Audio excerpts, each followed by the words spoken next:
¿En qué consiste un sistema complejo?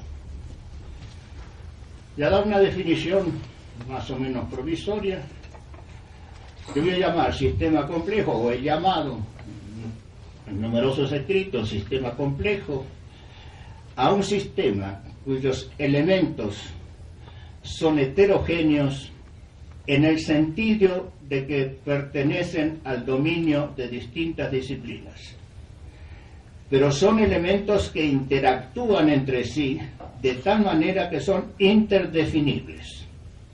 La característica de un sistema complejo es la interdefinibilidad. Cuando yo estudio un sistema agrario, el suelo, el clima, el tipo de producción, la tecnología que se usa, la manera de trabajar, los campesinos, la economía, no son cosas que podemos desintegrar, estudiar por separado y después poner fuera. Son cosas que una modificación de una de ellas actúa en cadena y va repercutiendo en todas las otras. Es un sistema no descomponible. No todo conjunto de elementos es un sistema. No todo sistema de elementos heterogéneos es un sistema complejo. No todo estudio de las partes de un sistema, de conjuntos de partes de un sistema, es un estudio interdisciplinario. Es una forma de trabajar que significa que una misma problemática es analizada desde distintos ángulos, pero no separadamente. Porque la visión que tiene cada especialista o interactúa con el resto de los equipos o va a tener una visión totalmente parcializada. Yo siempre insisto en que la interdisciplina empieza en un equipo cuando un miembro de una especialidad es capaz de hacerle preguntas a otro miembro del equipo de otra especialidad que él mismo no se ha formulado.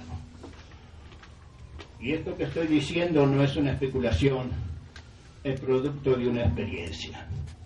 La interdisciplina es una manera de estudiar un sistema complejo. Mi definición de interdisciplina es eso. Por eso el tema es investigación interdisciplinaria de sistemas complejos, que no es investigación disciplinaria justo junto con sistemas complejos, es el nombre de apellido de una sola entidad, si ustedes quieren decirlo de esa manera. A principios de los años 70 hubo enormes sequías en casi todos los continentes, hubo una mortandad tremenda, hubo una desnutrición muy extendida, sobre todo en el África, en la India, en partes de Latinoamérica. Yo seguía funcionando como meteorólogo en aquella época y climatólogo. Y la pregunta que me hicieron es, ¿por qué esta sequía tuvo efectos tan terribles? En esa época me dediqué a estudiar todas las sequías que había habido en el África desde el principio del siglo. Y encontré una cosa muy clara. Esa última sequía, la más catastrófica, no había sido la peor sequía desde el punto de vista físico, desde el punto de vista climatológico. Había habido sequías mucho más terribles a principios del siglo sin ninguno de esos efectos. Lo que había pasado es simplemente, el análisis sociológico y económico lo demostró plenamente, que esas sociedades se habían hecho más vulnerables a una perturbación como la sequía. De aquí vino una de las concepciones del análisis sistémico. La sociedad, con sus costumbres sociológicas, económicas, políticas, tiene cierta resistencia a perturbaciones exteriores. Esas sociedades, y estaban muy claras las sequías antes de la colonización, durante la colonización y después, durante la independencia, lo que había ocurrido es que cada uno de esos cambios significó una mayor vulnerabilidad de esos países. Y la vulnerabilidad es una propiedad del sistema, no es una propiedad de parte del sistema, es una propiedad de la estructura del sistema, del conjunto de relaciones de esos elementos heterogéneos. Y la conclusión fue muy simple. La última sequía fue una perturbación que incidió sobre una sociedad mucho más vulnerable y desató una inestabilidad propia de esa sociedad. El efecto no fue proporcional a la perturbación, el efecto fue proporcional a la inestabilidad interna de eso. Digamos, yo pongo esto al borde, o como lo hice ahora, un pequeño empuje significa una catástrofe, se cae. Esa catástrofe no es proporcional a mi empuje, es proporcional al sistema inestable que está ahí y una perturbación que os quita del equilibrio. Nosotros definimos un sistema, como dice recién Goldman, con un recorte arbitrario de la realidad, más o menos arbitrario, pero dejando dentro, por así decir, conjuntos de elementos y de situaciones que de alguna manera funcionan como totalidad. Y ese recorte lo hacemos más o menos arbitrario, definimos el sistema, pero la definición final del sistema termina con la investigación, porque esos recortes que hemos hecho hay que ajustarlos. El problema no es tanto el recorte, sino cómo tomamos en cuenta lo que está afuera y su interacción con lo que está dentro. O sea, cada nivel tiene sus propias leyes de organización que no son reducibles a los otros niveles, pero que no son autónomas, son semi-autónomas, en el sentido que hay interacciones. Desde luego, lo que pasa a nivel molecular tiene que ver con el átomo, y lo que pasa a nivel macro tiene que ver con las moléculas, pero la dinámica interna de cada nivel es independiente. Independiente como dinámica, pero como sistema es interdependiente en el sentido que una de ellas influye sobre otra. Un otro principio es que dentro de un sistema, en un nivel determinado, los factores que intervienen de alguna manera se aglutinan por relaciones más estrechas que con otros factores. En un primer nivel de un sistema agrario, hay factores que forman parte del medio físico, el suelo, el agua, el clima. Hay factores que forman parte de la producción misma, el tipo de producción, la tecnología. Hay factores que forman parte de la sociedad que trabaja eso, o de la sociedad que da los medios para trabajar eso.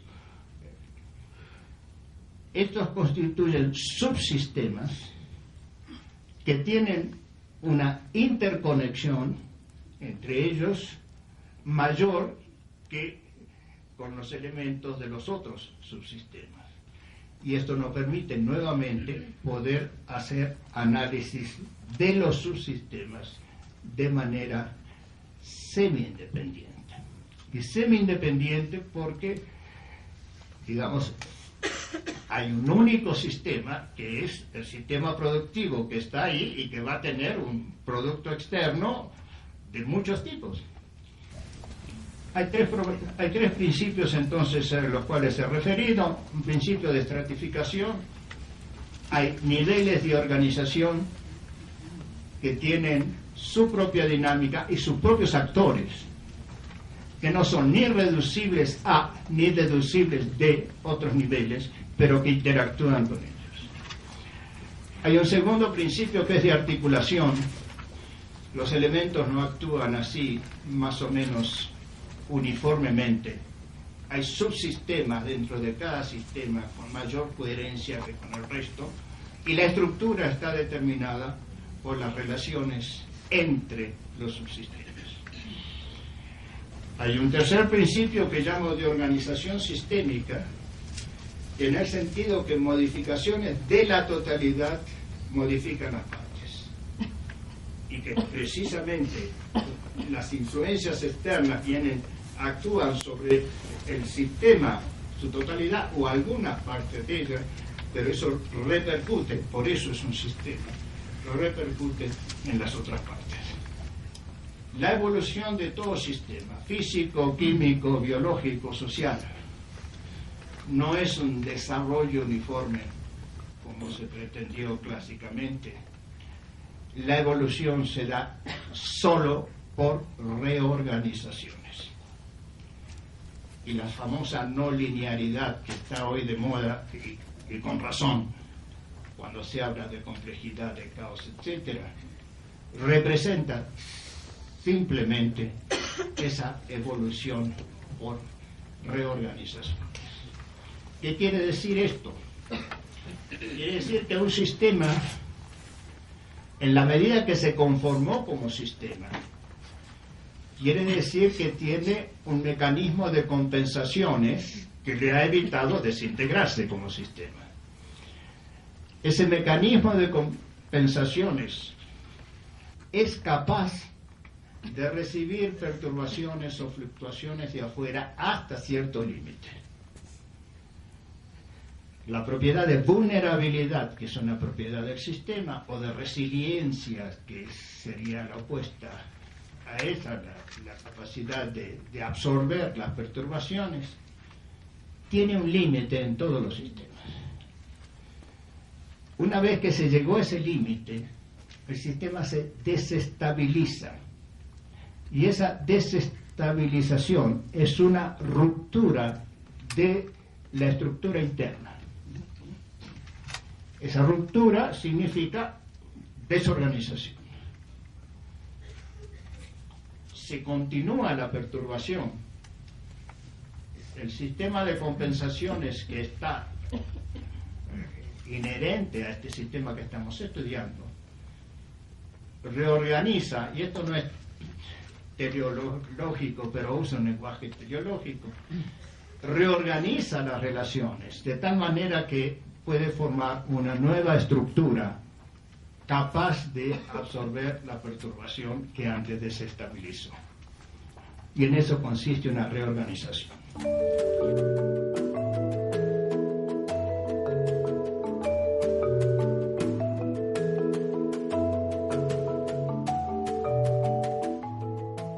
En un sistema complejo como el que estamos analizando, para mí hay tres tipos de problemáticas. Uno es un problema metodológico. ¿Cómo analizamos esto? ¿Cómo empezamos a analizar esto? El segundo es un problema epistemológico. ¿Cómo conocemos las cosas? ¿Cómo llegamos a conocer algo? El tercero es un problema ontológico. ¿A qué realidad, a qué tipo de realidad nos estamos refiriendo?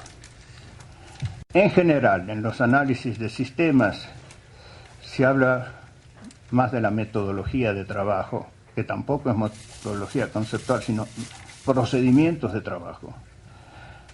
A la epistemología se suele hacer referencia, pero más bien como adorno, porque queda bien hablar de epistemología. Y la ontología queda absolutamente fuera de la discusión. Pero yo creo que es sumamente importante invertir el problema. Invertir el problema porque es la concepción epistemológica, lo que he llamado el marco epistémico, la idea que tiene el investigador o los investigadores acerca del tipo de realidad con el cual se está confrontando, y no quedarse con frías estadísticas que no sabe qué tipo de relaciones tiene. Yo empiezo por la epistemología, de la cual se desprende una ontología, y que es la que gobierna siempre la metodología. Toda metodología tiene subyacente una concepción del conocimiento, en general implícita, en general no ni el propio investigador en general tiene conciencia del tipo de marco epistémico dentro del cual está trabajando. Y precisamente la ideología es eso, está subyacente. Y solamente el que analiza o se analiza puede llegar a poner en evidencia su propia ideología. Entonces, para mí se trata de un problema, en principio, epistemológico, que guía una cierta metodología y que conduce a una cierta concepción de la realidad. ¿Por qué hablo de una interdisciplinariedad sistémica que no es conjunto de disciplinas? En el ejemplo que he dado de los sistemas naturales, como el que estudié en el Sahel, la interdisciplinariedad se da en el equipo de manera natural. Y se manifiesta la interdisciplinariedad cuando alguien de una especialidad le puede hacer preguntas al de otra especialidad que el otro no se formuló. Bueno, ahí es cuando desde una disciplina se ve el problema, pero con un enfoque distinto, y entonces descubre observables distintos y descubre relaciones distintas que al especialista se le había escapado. En el fondo, esto responde a un principio muy general. Los grandes avances en una investigación, como las grandes transformaciones en la ciencia, no se deben haber encontrado nuevas respuestas para las viejas preguntas. Se debe haber encontrado nuevas preguntas para los viejos problemas. Es la pregunta la que guía la investigación. Y el avance consiste más en encontrar preguntas pertinentes en los problemas ya dados que en encontrar nuevas respuestas al problema viejo. No quiere decir que esto otro no funcione, pero sí está, la investigación está en la pregunta. Y la llave de la investigación interdisciplinaria, el motor de un equipo interdisciplinario, está en la capacidad de interrogarse mutuamente sobre esa problemática. En cada una de las investigaciones es el objeto de estudio el que plantea los problemas. Y en el caso de Sahel, fueron las respuestas que pude mostrar que eran contradictorias e infundadas las que me llevaron a nuevas preguntas, pero provinieron del objeto de estudio, no de la disciplina. Por eso es la distinción. Para mí la interdisciplina, pero voy a volver ahora un poco más a detalles, lo hace un equipo. La interdisciplina es trabajo de un equipo interdisciplinario, pero con alguien que dé una visión de conjunto, que haya analizado el conjunto de las problemáticas. Para mí un equipo interdisciplinario es como una orquesta.